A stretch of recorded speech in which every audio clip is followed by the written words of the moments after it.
kasih. Ini adalah segmen terakhir. Buat pemirsa yang masih baru saja bergabung, siap-siap sedih ya. Karena topiknya menarik untuk dilewatkan ya. Tentang awet muda tanpa operasi. Ini kan penting banget loh ya. Tidak usah diimbu ya. Seperti teman-teman saya dari Universitas Muhammadiyah Surakarta. S1 keperawatan ya, cantik-cantik, ganteng-ganteng. Gak usah suwe-suwe di-shoot terus, aku gak tahu di-shoot ya. Dokter ini sedikit nyempil sebelum nanti tanya sama adik-adik. Tadi kan sempat menyampaikan soal filler, ada tempat-tempat tertentu yang harus diisi di filler. Itu apa sih? Hanya sedikit aja lah ceritanya. Ya, kalau garis senyum ya Mas ya, garis senyum kan kadang sudah cekung sekali. Yes.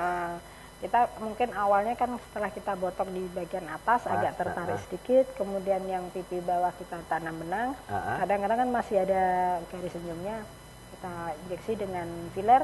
Fillernya bahannya dari hyaluronic acid. Oh, itu kan substansi ya, yang sebetulnya ada juga di dalam tubuh kita. Iya. Dengan modifikasi bentuknya dibentuk semacam gel gitu ya, supaya bisa mengisi daerah-daerah yang agak cekung. Misalnya tadi garis kernyit yang gitu ya, sudah terlanjur cekung sekali, setelah dibotok masih ada sedikit ya kita bisa fillerkan di situ.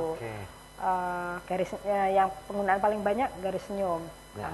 Cuma memang saat ini banyak sih yang digunakan juga untuk misalnya dengan bertambahnya usia, bibir yang tadinya tebel mulai tipis ya, karena kan jaringannya udah menjadi elastin, kolagen udah berkurang, kelembapannya juga berkurang, itu diisi dengan dengan hyaluronic. Bisa jadi mencucu lagi. Ya, bisa menjadi lebih seksi lagi. Iya, betul sekali. Oke, teman-teman sekarang ada mau tanya nggak nih? Ada mau tanya, yuk. Oke ya. Sudah bawa mic-nya ya? Sudah, ya. Apa pertanyaannya? Ya, nama saya Rizky Kak. Dokter, saya ingin bertanya, gimana sih caranya biar kita itu tetap bisa awet, kelihatan muda untuk yang seumuran kita gitu secara alami. Oh, gitu ya. Oke, yang satu lagi sekalian pertanyaannya apa? Ya, nanti jawabnya setelah acaranya selesai. Ya, ayo, ini apa ini pertanyaannya? Ya, Assalamualaikum warahmatullahi wabarakatuh. Waalaikumsalam. Nama saya Maulida Syafa. Saya ingin bertanya dok, jadi kita tuh sering mengalami kantung mata seperti itu ya, dan daerah hitam di sekitar mata. Nah itu tuh apa ya penyebabnya dan gimana cara mengatasinya? Yang pastinya cara mencegahnya juga gimana? Tepuk tangan dulu ya. Ada dua pertanyaan menarik sekali ini. Yang satu gaya hidup apa tadi supaya tetap awet untuk usia-usia 20, yang satu tentang kantung mata.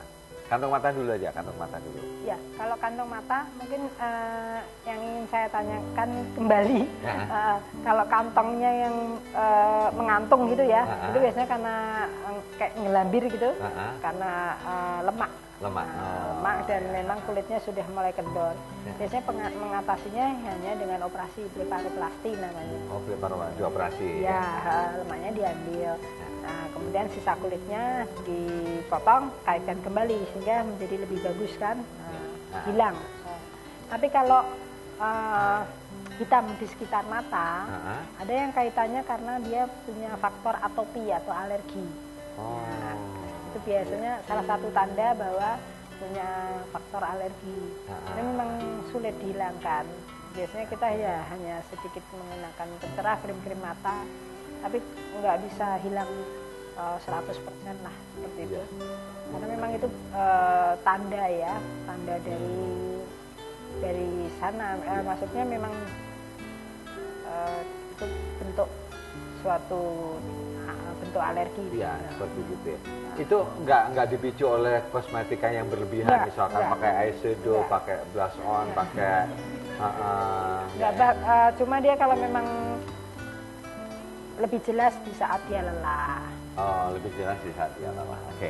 Ini sekarang pertanyaan kedua ini. Untuk adik-adik seusia ini bagaimana mempertahankan supaya tetap awet muda? Nah, ya, dibalsam, diformalin.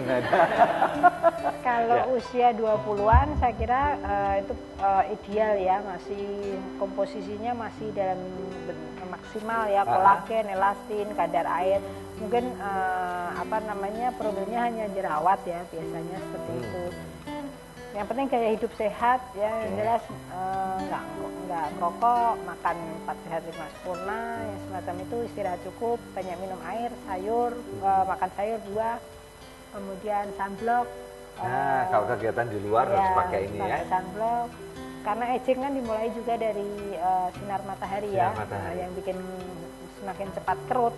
Makanya maaf, orang di kota yang kerjanya cuma di dalam ruangan sama orang di desa yang di sawah dengan usia yang sama akan tampak lebih muda yang di kota dan di dalam ruangan. Itu menandakan bahwa paparan sinar matahari yang terus-menerus juga menyebabkan penuaan yang dinamakan penuaan dini ya. Jadi pakai sunblock yang rajin. Sunblocknya juga nggak sekali, pagi. Kemudian kalau misalnya sholat duha gitu ya dipakai lagi gitu ya. Kalau habis sholat duhur pakai lagi. Bebas itu setelah jam 4:30 ya. Sudah nggak ada matahari. Dan sekarang pemilihannya juga harus yang tepat, Mbak. Kalau bisa yang ada untuk perlindungan UVA, UVB. Sekarang yang paling baru yang PA+++ karena melindungi sinar ultraviolet. Kalau B bikin gosong, A bikin kerut. Oh, gitu ya. Ini penting ya, apalagi adik-adik ini kan sangat aktif ini. Iya. Coba ini adik-adik ada kegiatan apa ini yang membuat harus pakai ya sunblocknya ya, yang super A, super B gitu ya. Dan perawatannya mungkin hanya sekedar pencerah, bahan-bahan eksfoliat ringan kayak alpha hydroxy acid yang seperti itu, dan belum dibutuhkan untuk botox, gitu ya. tanam benang ya, belum butuh ya. Oke, ini luar biasa ini. Masih muda-muda. Ya ini apa ini? Kegiatannya apa? Ini besok supaya nggak cepat tua. Ada kegiatan apa sih teman-teman dari HMP S1 Keperawatan? Ya, jadi sebelumnya kebetulan hari ini kan tanggal 12 Mei itu adalah International Nurses Day, yaitu Hari Keperawatan Internasional. Ya, dalam memperingati Hari Keperawatan Internasional ini, kami dari HMP S1 Keperawatan UMS itu mengadakan 3 acara. Yang pertama yaitu futsal, yang alhamdulillah sudah terlaksana tanggal 9-10 Mei kemarin. Terus kemudian tadi pagi kita juga mengadakan acara donor darah yang alhamdulillah minatnya juga banyak, memenuhi kuota. Terus yang acara selanjutnya yaitu kita mengadakan seminar nasional. Seminar nasional. Iya, seminar nasional dengan tema meningkatkan kualitas kerja dan eksistensi perawat Indonesia di dalam maupun di luar negeri. Kapan itu? Jadi kami mengundang teman-teman perawat semua untuk hadir dalam acara kami besok pada tanggal 22 Mei. 22 Mei. Iya. Hari Jumat. Jumat ya. Ya, yang akan kita adakan di Gedung C, Fakultas Keilmuan, FKIP di UMS sendiri. Oke ya. Langsung di sana ya Gedung C ya? Iya. Oke. Kontribusi gratis ya? Enggak. Datangnya gratis, masuk gedungnya bayar gitu loh. Bisa juga. Closing statement itu lagi ya. Oke, sukses untuk teman-teman dari HMP ya.